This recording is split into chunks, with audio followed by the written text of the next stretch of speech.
Welcome to Chicago, the Windy City, the city of broad shoulders. Chicago is known for its diverse neighborhoods and a tough can-do attitude as the cultural epicenter of the Midwest. This morning I'm at Life Kitchen. Life Kitchen promotes a unique blend of healthy, smart, and affordable food. Today I'm eating breakfast with Chef Art Smith. Art Smith is a James Beard Award-winning author, chef, TV personality, and specializes in Southern cuisine. I'm Ben Vaughn, and this is The Breakfast Show. What's the, give me one breakfast story. What's breakfast for you? Breakfast is my most favorite meal of the whole day. I love breakfast. I like making breakfast. Sadly, breakfast is probably the least profitable meal in a restaurant. And most chefs don't want to make it because they don't want to get up early to make it. Sure. But I love it. I love the way it tastes. Your palate is clean in the morning. I don't like brunch. I like breakfast.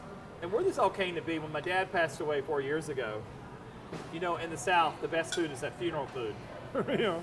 Yeah. But you know what? I don't know if you've been to a funeral lately. No. It's gotten kind of bad. Has it really? Yeah, people don't cook no more.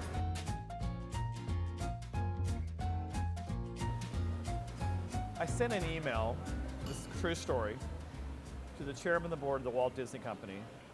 And I said to him, I said, you know, sir, I met you at Miss Winfrey's. I cooked for you. I was part of the Magic Kingdom College program. I lived at Snow White Village, Seven Dwarf Lane, and you published 2 of my books, etc. But you need better family restaurants. And he said, yes.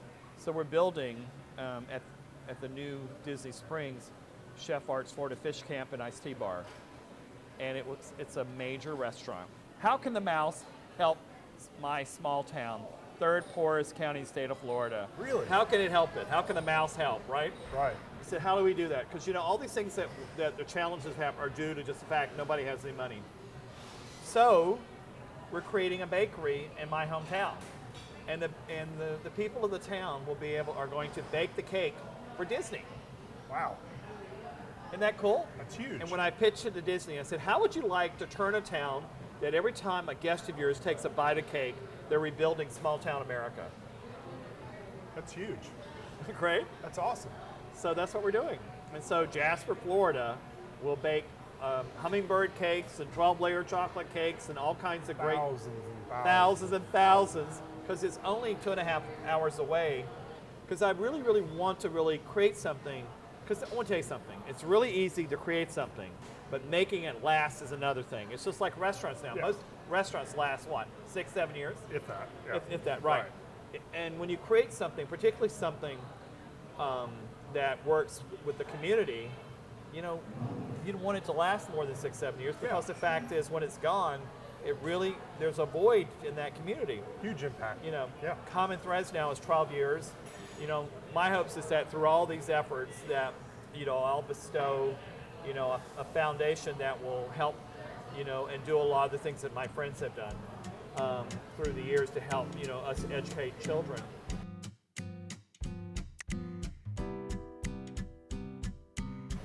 I opened them, Disney wanted a restaurant. I gave them a restaurant they love. Right. Okay, but the reality is, how many restaurants have you owned or worked at where there's no bakery?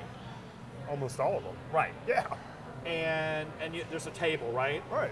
And I thought, like, why not? And then you could devote that space more to, you know, to savory food, whatever. So and I said to him, what about a bakery? Boom. Done. So you're going to be Jasper's going to be the commissary bakery for Walt Disney World's restaurant. That's cool. Yep. And then you're going to be the mayor of Jasper. Exactly. That's what I'm going to do. You got it figured out.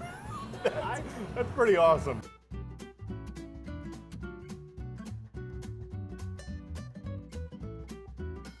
Open Table 52, wonderful restaurant just down the street here. Gorgeous, a jewel of probably the most gorgeous jewel of a southern restaurant in America. Cost a fortune to build. I mean, fried chicken has never had such a platform. Yeah, exactly.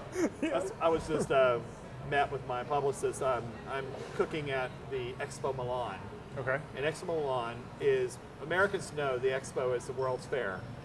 And the Expo Milan, they selected for James Beard and the U.S. State Department and the culinary, diplomatic culinary chefs corps, they selected chefs to do pop-ups in Milan. Nice. And I'm representing the South. Wow. And I'm doing fried chicken in Milan, Italy. Can you believe that? 2-day pop-up. That's insane. Galleria Emanuele, you know, the famous Galleria where Peck is and everything. And fried chicken comes to Milan. And, and we're going to do shrimp and grits, and we're going to do, because my whole thing about it is like what's kind of old hat to us is like new to them. Totally. You know? And the people is such a world audience, so I'm really excited about that. So they're going to fall out of their chairs. It's like the They're most gonna love it. It's the most well-traveled fried chicken in the world. We were at Expo Shanghai, and Mayor Daley took us there, and we cooked for the Chinese. We were like fried chicken up in woks forever, but we, you know, it's traveled everywhere. I was with the State Department in Israel, and I did kosher fried chicken in Tel Aviv. Nice. And with That's kids labor and stuff, intensive. and you know, but anyway. But people, you gotta have a shtick, my friend. Okay, Yeah. you gotta have a shtick. Okay, no shtick, no business. Okay, or my comment, you know, no buzz, no business. Dylan, I've known for a while. I met her at South Beach Food and Wine.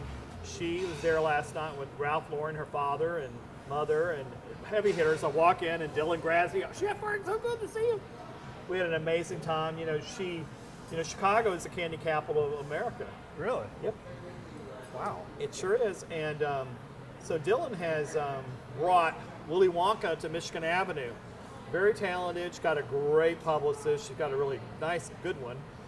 I remember the press saying Ralph Lauren's daughters opened a candy store, and they're kind of like laughing. That's what they said. Now, right now it's hello. blown up. Yeah.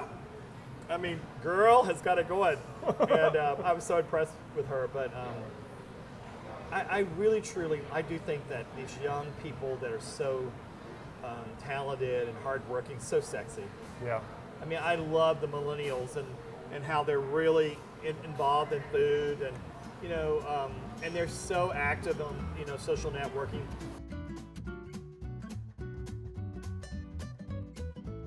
How do you balance being a chef and being an activist? There are folks that have an opportunity to have a platform, and they don't use it for great. They use it not for great, the exact opposite. How do you balance that? You know, is that something that you battle with? Is it? There's a line there, you know. I'm sure. Yeah. And I'm sure if I put the amount of attention and that I put in my activism, you know, I'd have Michelin star restaurants. I don't care about Michelin star restaurants. Sure. I care more about the fact that I'm helping hundreds of thousands of people by my advocacy, you know? Yeah. You know, I'm really excited. You know, I decided that I need to throw a big fat gay wedding at South Beach Food and Wine Festival. Yeah. I started 2 years ago doing these French parties. Why? Because I didn't want people to have to pay $300, $400, $500 to get into a party. But I wanted to have a fun gay party. And also to bring awareness to the fact there was not equality in Florida and that you couldn't get married the whole night. So we threw these wonderful big gay ice cream parties. Yeah. Very popular, 300-400 people. And yes, it's a fine balance and everything. I'm very fortunate. I have an amazing people that work around me and love me and also support me. And they also support my efforts. And so it's just, you know, it's something that I truly believe in. And I'm not going to stop. I mean, that's just Good for who I you. am. And, you know, one thing I learned a lot by just doing television shows and being more provocative, you're going to get hate and you're going to get some comments and stuff, but the point is this, at least they're commenting. You know what is interesting though about being provocative, or in the social media thing, is it's being yourself. You can see that you're you. You're not playing Chef Art Smith online. Right. You're being yourself. Right. And you get the love and the attention because people can relate to, Yeah. or disagree with, Right. Which is fine also, because you need both sides of it. You can't always, you know, be the hero. You have to meet some, you have to meet a wall or two. It's very true. I mean, when I first started doing it, I would not drop the F-bomb on social media. And now I drop it. But on my Facebook page, because most of it is all my hometown, I won't use, I'm much more polite because I don't want to offend them. And, Right. You want to be mayor. yeah, exactly. You can't drop the F-bomb if you want to be the mayor. Exactly. Thanks for having me for breakfast. Well, you're very welcome. Beautiful Pleasure. restaurant. Thank you, and I think, and please, you know, if you're traveling across America, you know, you'll find there's a life near you, and one thing I love about this is everyday good food for your life. Thank you. Thanks, man. My